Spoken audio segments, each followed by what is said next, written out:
Hello friends, आपका हमारे channel आरंभ क्लासेस में स्वागत है। आज के इस वीडियो में हम लोग बिहार स्टेट पेपर 1 साइंस के प्रैक्टिस सेट 2 के क्वेश्चंस को वाईसीटी की बुक से आपके साथ डिस्कस करेंगे। और इसके पहले की वीडियोस में हमने बिहार स्टेट पेपर 1 में पूछे गए साइंस के प्रीवियस ईयर क्वेश्चन पेपर्स को भी आपके साथ डिस्कस किया है। अगर अभी तक आपने उन वीडियोज़ को नहीं देखा है तो उन वीडियोज़ का लिंक आपको डिस्क्रिप्शन बॉक्स में मिल जाएगा, आप उसे जाके देख सकते हैं। तो बिना देरी किए चलिए आज का ये वीडियो स्टार्ट करते हैं। तो क्वेश्चन नंबर 1 है, 0 डिग्री सेल्सियस पर तरल पानी के कणों में उसी तापमान पर बर्फ के कणों की तुलना में अधिक ऊर्जा क्यों होती है? तो इस क्वेश्चन का सही जवाब है ऑप्शन डी। चूँकि बर्फ से तरल पानी में रूपांतरण की प्रक्रिया के दौरान बर्फ के कण ऊष्मा ऊर्जा को अवशोषित करते हैं। फिर क्वेश्चन नंबर 2, नीचे एक अभिकथन ए और एक कारण आर दिया गया है। अभिकथन ए, लोहे की पटरियों के बीच एक छोटा सा अंतराल छोड़ दिया जाता है। कारण आर, लोहा गर्मियों में फैलता है। सही विकल्प चुनें। तो इस क्वेश्चन का सही जवाब हो जाएगा ऑप्शन सी। ए और आर दोनों सही है और आर ए की उचित व्याख्या करता है। फिर क्वेश्चन नंबर 3, पदार्थ की वास्तविक गति द्वारा ऊष्मा स्थानांतरण की एक प्रणाली है। तो इस क्वेश्चन का सही जवाब हो जाएगा ऑप्शन ए, संवहन यानी कि कन्वेक्शन। फिर क्वेश्चन नंबर 4, निम्नलिखित में से कौन सा विकल्प उष्णता का कुचालक यानी कि बैड कंडक्टर है? तो इस क्वेश्चन का सही जवाब है ऑप्शन ए, लकड़ी। फिर क्वेश्चन नंबर 5, एक अवसादी प्रकार का जैव भू रासायनिक चक्र है। तो इस क्वेश्चन का सही जवाब है ऑप्शन डी, सल्फर चक्र। फिर क्वेश्चन नंबर 6, स्वाइन फ्लू इनमें से किसकी वजह से फैलता है?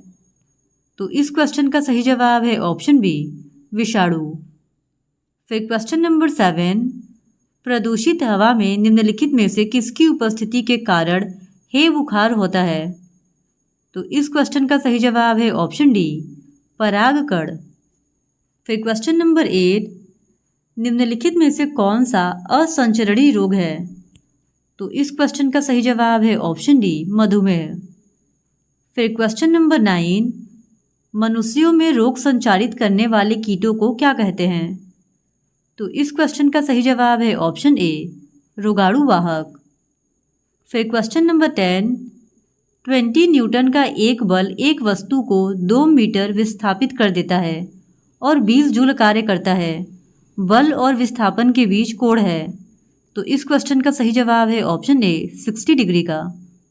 फिर क्वेश्चन नंबर 11, 50 केजी द्रव्यमान का एक लड़का 45 सीढ़ियाँ 10 सेकेंड में चढ़ता है।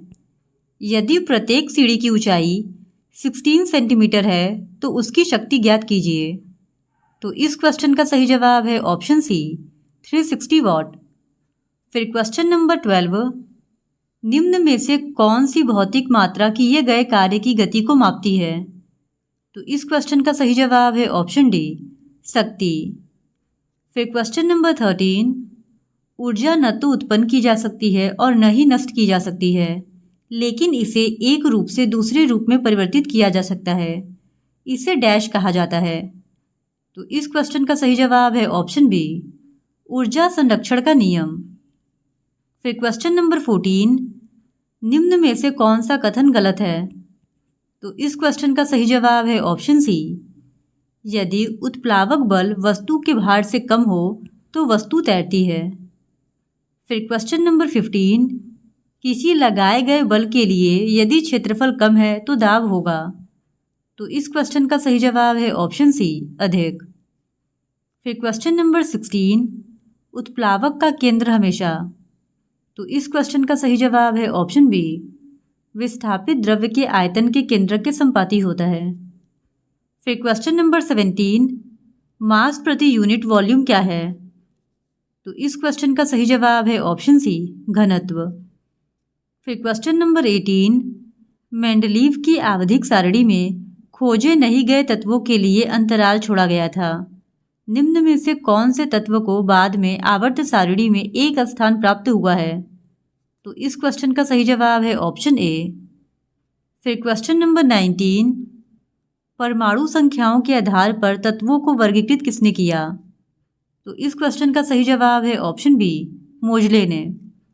फिर क्वेश्चन नंबर 20, नीचे के विकल्पों में तत्वों के किसी खास लक्षण और उनके आवर्त में बाएं से दाएं और समूह में ऊपर से नीचे दिखने वाली विभिन्नता को निम्न रूप से दर्शाया गया है।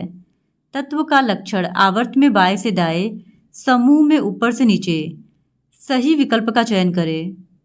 तो इस क्वेश्चन का सही जवाब हो जाएगा ऑप्शन सी, विद्युत धनात्मक। धात्विक लक्षण घटता है, ह्रास होता है, बढ़ता है, वृद्धि होती है।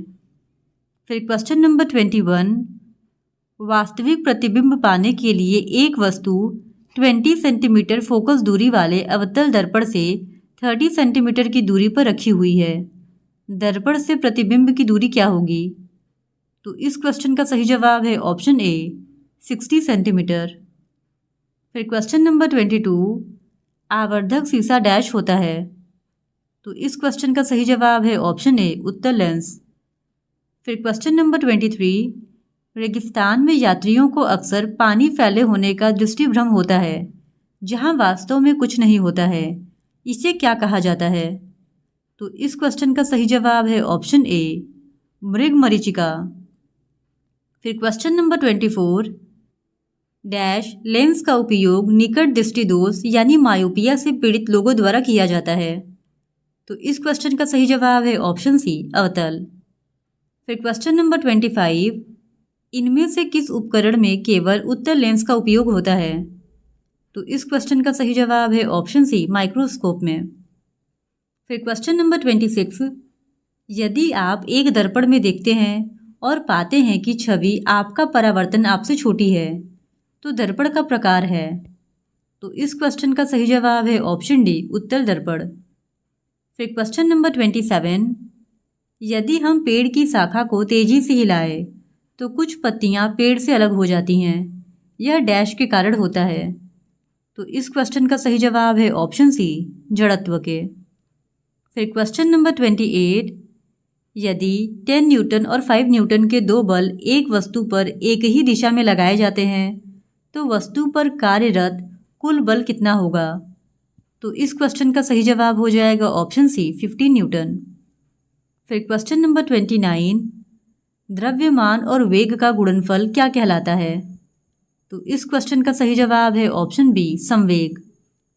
फिर क्वेश्चन नंबर 30, दिए गए दो कथनों ए और बी में से कौन से सत्य है? गुरुत्वाकर्षण बल क्या है?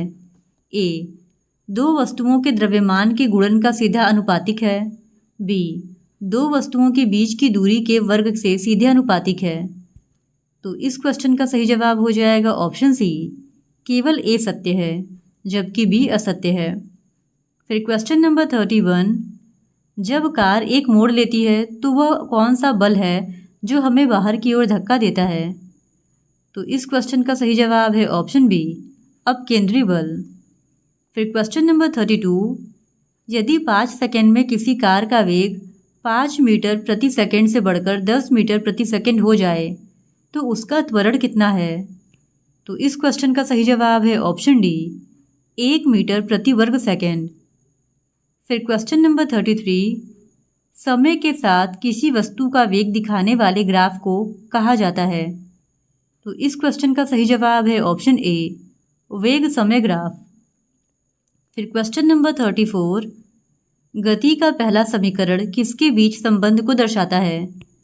तो इस क्वेश्चन का सही जवाब है ऑप्शन सी, वेग और समय। फिर क्वेश्चन नंबर 35, अधोजल वस्तुओं की दूरी, दिशा और चाल को मापने के लिए अल्ट्रासोनिक तरंगों का उपयोग करने वाले उपकरण को डैश कहा जाता है? तो इस क्वेश्चन का सही जवाब है ऑप्शन डी, सोनार। फिर क्वेश्चन नंबर 36, किसी एकल आवृत्ति की आवाज़ को क्या कहा जाता है? तो इस क्वेश्चन का सही जवाब है ऑप्शन सी, टोन। फिर क्वेश्चन नंबर 37, ध्वनि तरंगे डैश में यात्रा नहीं कर सकती? तो इस क्वेश्चन का सही जवाब है ऑप्शन सी, निर्वात में। फिर क्वेश्चन नंबर 38, अल्ट्रासोनिक तरंगों की आवृत्ति कितनी होती है? तो इस क्वेश्चन का सही जवाब है ऑप्शन सी, 20 किलोहर्ट्ज़ से ज़्यादा। फिर क्वेश्चन नंबर 39, निम्नलिखित में से कौन सा कथन सही या गलत है? कथन H2SO4 का प्रयोग पेट्रोलियम के परिष्करण में सल्फर और अन्य यौगिकों को हटाने के लिए किया जाता है। बी, सोडियम हाइड्रोक्साइड की मूल प्रकृति हाइड्रोजन के आयनों की उपस्थिति के कारण है। तो इस क्वेश्चन का सही जवाब है ऑप्शन बी, केवल कथन ए सही है। फिर क्वेश्चन नंबर 40, धात्विक ऑक्साइड की प्रकृति क्षारीय होती है, अर्थात वे अम्ल से प्रतिक्रिया करके लवण और जल का निर्माण करते हैं। निम्नलिखित में से उस धात्विक ऑक्साइड को बताए जो अन्य से भिन्न है। तो इस क्वेश्चन का सही जवाब हो जाएगा ऑप्शन सी।